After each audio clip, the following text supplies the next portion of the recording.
জয়গুরু ইষ্টপ্রাণ দাদা ও মায়েরা আগামীকাল 6 ফেব্রুয়ারি শ্রী শ্রী ঠাকুরের 57তম মহাপ্রয়াণ তিথি সৎসঙ্গীদের হবিষ্যান্নের দিন হবিষ্যকৃত। আজ ইষ্ট প্রসঙ্গে জেনে নেব হবিষ্যান্ন ব্রত কিভাবে আমরা করব এবং কি কি দ্রব্যের প্রয়োজন। এবারে বিস্তারিত।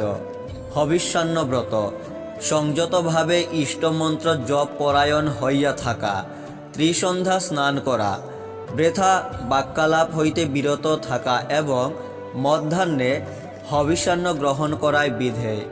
হবিষ্যান্নে আতপ চাল, ঘৃত, সন্ধব লবণ, মুগ বা মটর ডাল সিদ্ধ, তিল বাটা, কাঁচা কলা সিদ্ধ, পাকা কলা, দুধ, জব, হরিতকি ও আমলকি গ্রহণ করা যায়। দিনের একবার পরিমিতভাবে হবিষ্যান্ন গ্রহণ করিয়া বাকি দিন উপবাসী থাকিতে হইবে। নেহাত তৃষ্ণাবোধ করিলে অথবা অপরাগ পক্ষে জল গ্রহণ করিতে পারা যায়। আপনারা তথ্যগুলি শেয়ার করতে পারেন যাতে সবাই জানতে পারেন। জয় গুরু।